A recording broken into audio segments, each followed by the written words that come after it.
Hi everyone, my name is Dr. Islambak. So I just wanted to give you my 5P on presentation anxiety. I have seen that happening with students, I have seen that with academics, I have lived through it as well throughout the years, and I have seen that with senior leaders as well. So now, the first thing that we all have to accept, there are level of anxiety. So sometimes people tell you, put it as an excitement, reframe it. And reframing is great if you can, but there are some people who can't, like myself. So I wouldn't be able to reframe to it when I feel that in my body, or there are some jitters, because I, for example, never have presented in front of government officials, or I would have uh, a big group of clients and I was expecting only 5 4.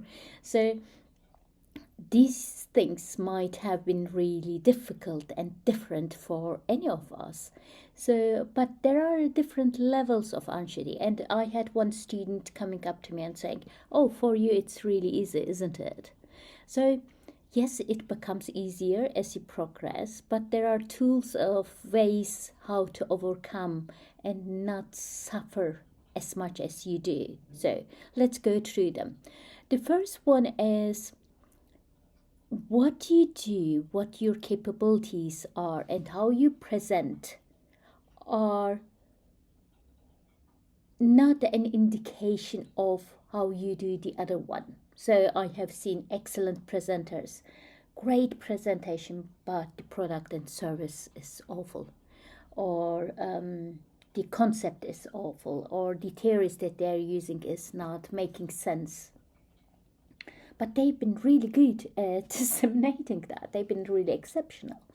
So what you do with your presentation, if it's a product, service, or even theories that you're presenting, or your research project, whatever it is different than how you're doing it. So I don't know whether it makes sense. So the delivery element and the content of the delivery are two separate things that go in hand, but one of them might have a slight impact on the other one, but it doesn't negate one is better or the other one is better, okay? So why do we have to know that? So anxiety might be relevant to your product, service, project, research, and you can see your weaknesses because of what you have in your hand, not because of how you will deliver. So that anxiety will reflect on the delivery because you will try to compensate for it. Now, you might have superior product, service, or a research project. Now you're worried because you can't present as well as you want to do. So today, what we will talk about the presentation element, not the content. The content element, I have another video. If you want to watch, do watch that. Yeah. Now, how can we overcome that presentation element where we have jitters, where we freeze up, or we get stiff, or sometimes we are worried that we might not have come across as we wanted to be, or it might be in an interview and the presentation, you just need to take a deep breath. So those feelings are valid. If we say they don't exist, we are not acknowledging it. So meaning, what can we do? What should we do? Are there any ways? So this is my 5P based on my 20 plus years in industry as well in academia. So first of all, we have to acknowledge we are humans. We will have flaws. We will have days where we can't produce as best as we want to be. For example, I had a presentation when my brother was in an emergency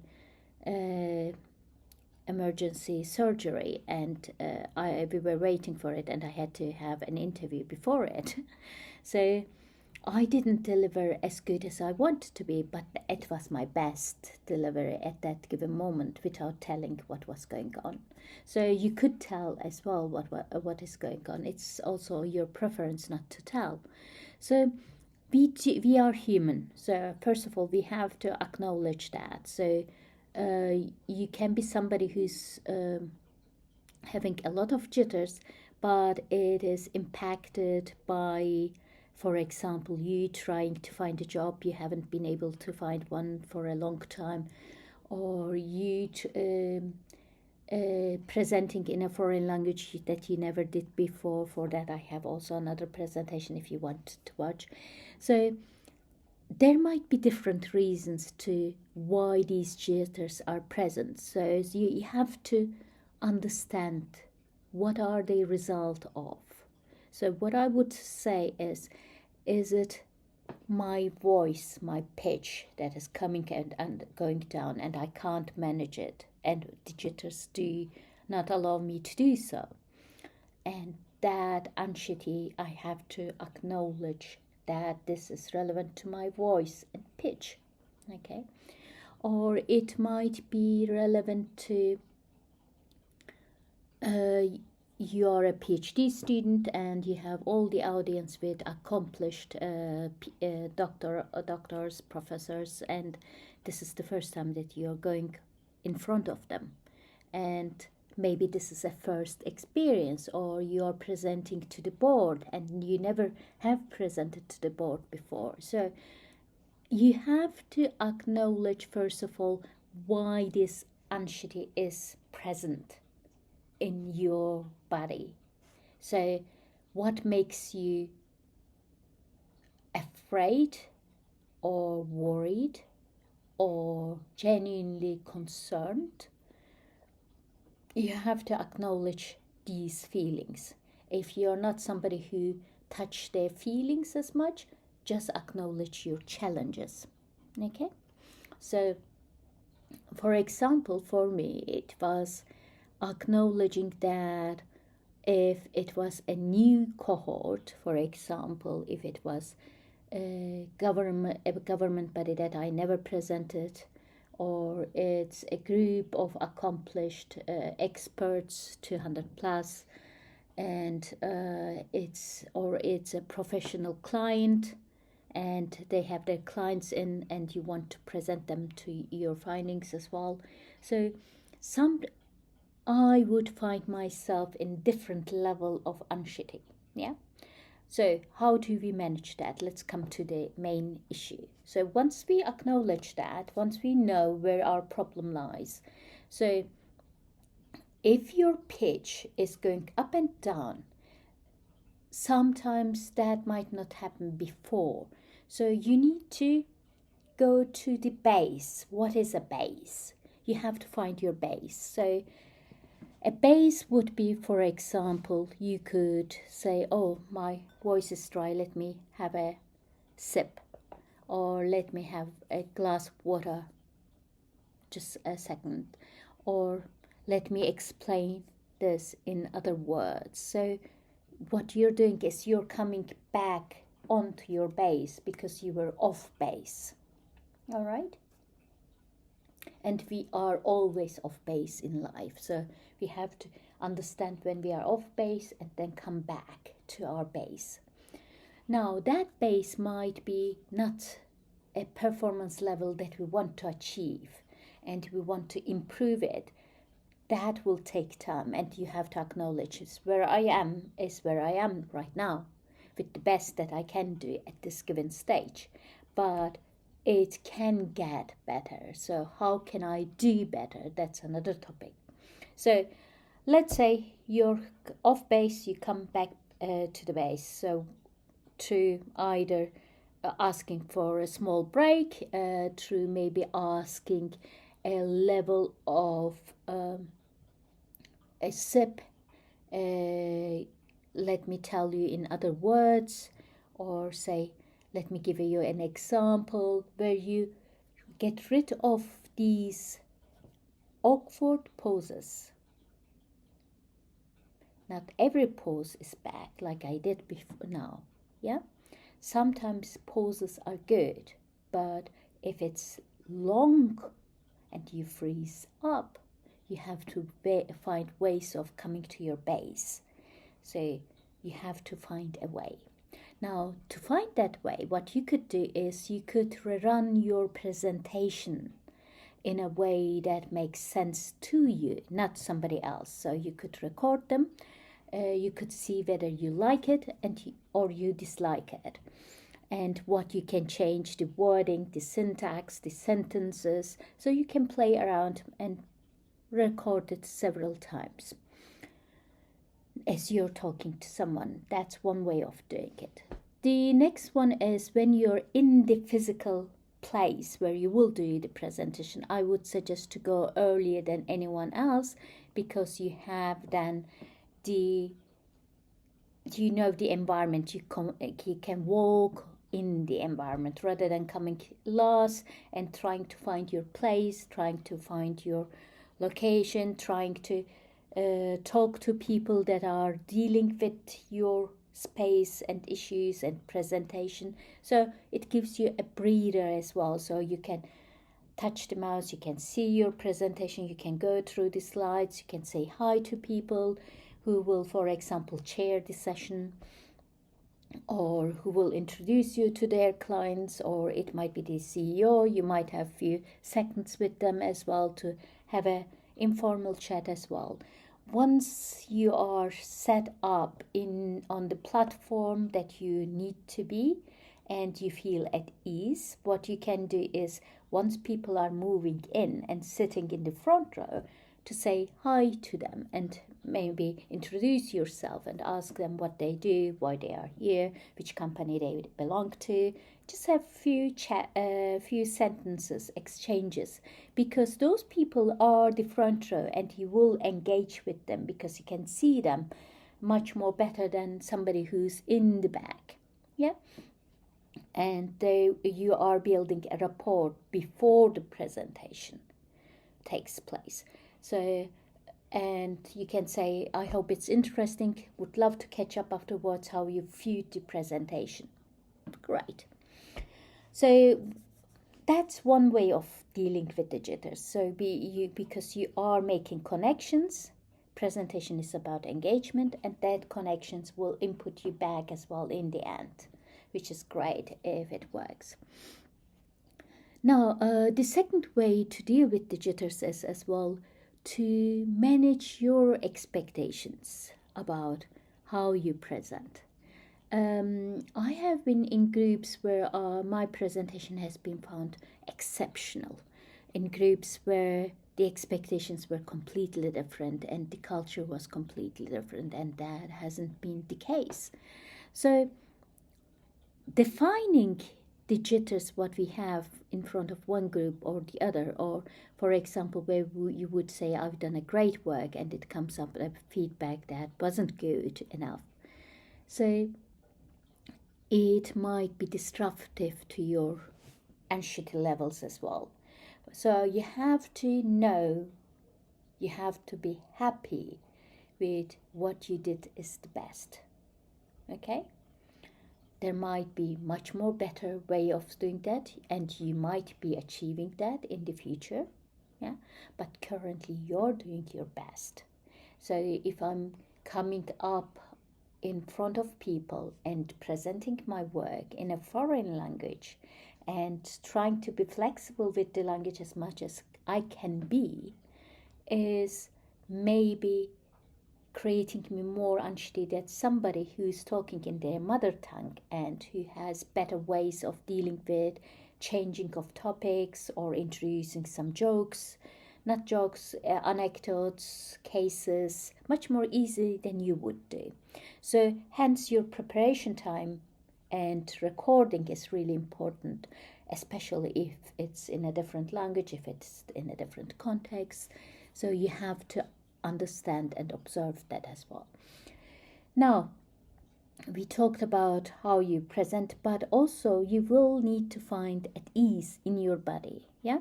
So, for example, when you dress up, you might have the best, really expensive suit, but if you can't move in it, if you don't have room in it, it's constraining you. You are already constrained by the anxiety levels that you have, and plus your suit, which looks great on you, but you can't move in it. I have seen that happening with some of the colleagues, and I did pity. So it's great to look good, but it needs to be functional as well. So you need to be able to stretch with your hands. You need to be able to bow at ease. You need to feel yourself at ease. So I could put things on that makes me look great, but if I'm not feeling at ease with who I am, how I am, that will also transfer to the other side. Okay, so, and you will have a really stiff presentation. Now, having said that, is being important in your body, in your voice as well. So sometimes you will see people going up with their voice and down with their voice as much as they want to, and sometimes you will see in some presentation they will lose their voice. It can happen.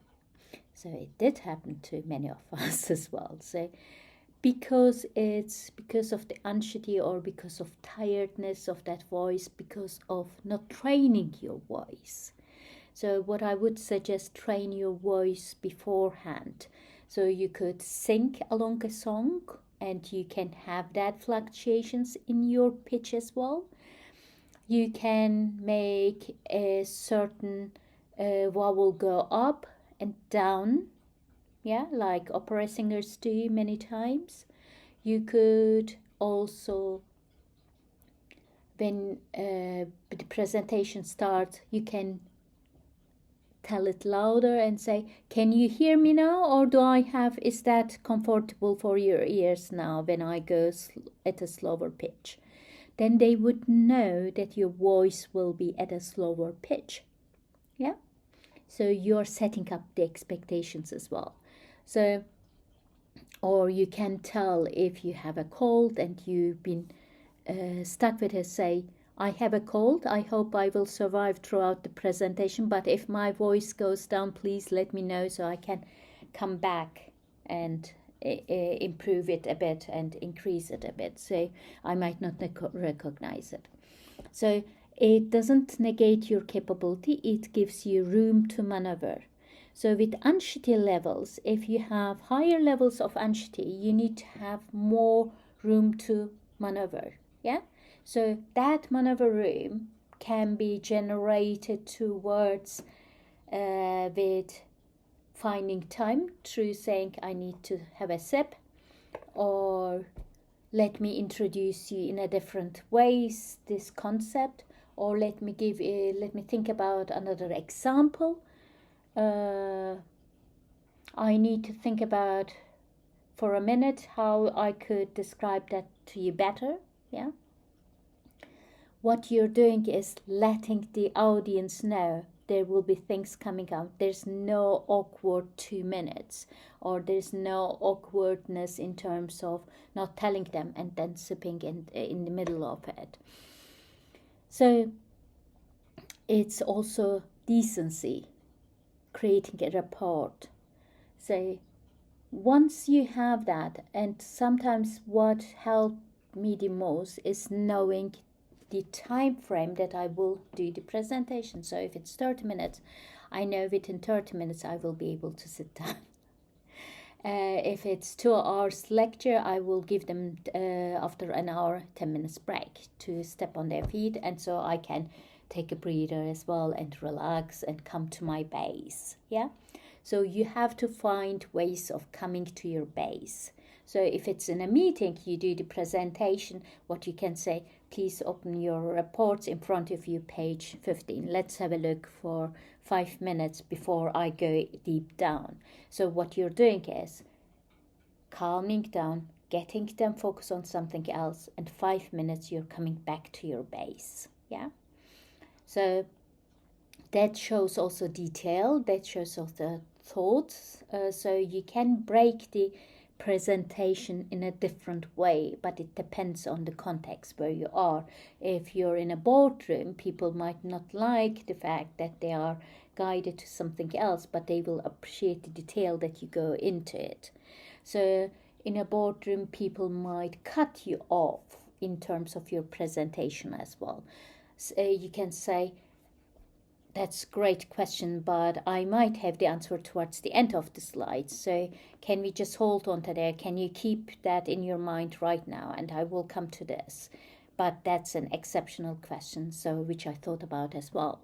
So you're trying people, even if they don't listen to you ask questions in the end and they interrupt you, in a presentation you have ways of cutting that anxiety by redirecting them, by redirecting the discussion as much as you can. Okay? And I will have a talk on rudeness as well. Some people think it's their place to do X, Y, Z, but it becomes really an idea of rudeness and overstepping your boundaries as well. And we will talk about what are the means of doing dealing with it in a manner that are decent, but you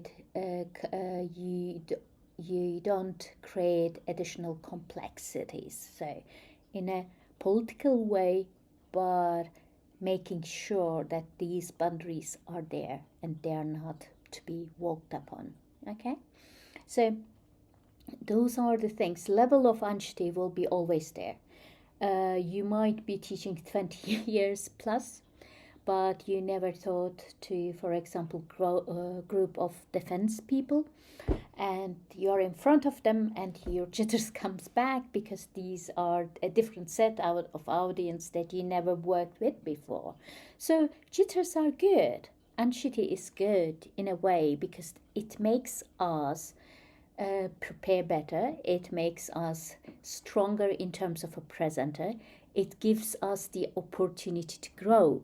So we need to approach anxiety as a reminder to us we are growing, we are learning, we are restructuring and redesigning. So, for example, years ago, online learning wasn't there, and now it's here. So, the way that you do your work has changed slightly, maybe completely in some cases. So, you have to adapt and flex, and that comes also with a drop of anxiety.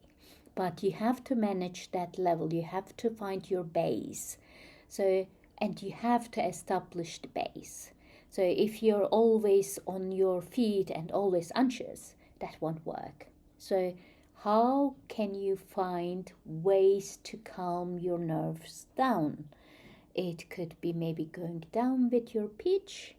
It might be having a pause, small one, every time. It might be making an eye connection on someone that you have created a rapport. Everybody says you have to look in everybody's eyes and go around the room. I don't agree with that. If you're really anxious, if you have high anxiety levels and it makes you more worried and you just go all around, focusing on one or two people might be much better way of dealing with that.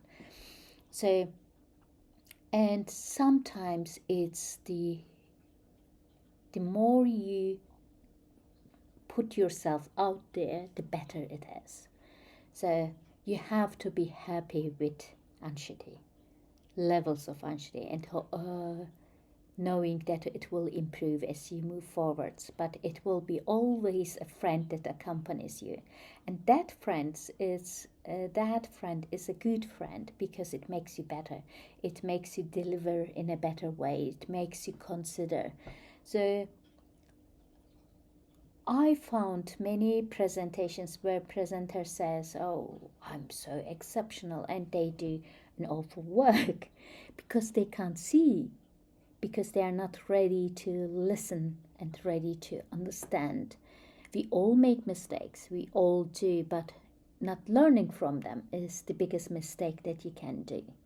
So, how can you make yourself better in terms of delivery, in terms of content, in terms of presentation skills, in terms of use your hand and gestures, in terms of creating credibility in your work as well? So you have to learn all these intricacies about presentations before you can manage your anxiety levels as well.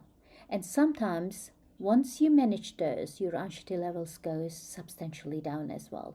But they might be here for you to accompany you throughout your life, and it's good sometimes. Sometimes I would enjoy that feeling because it makes you alive as well. So just think about a time where you are not worried, where you are, everything is going well.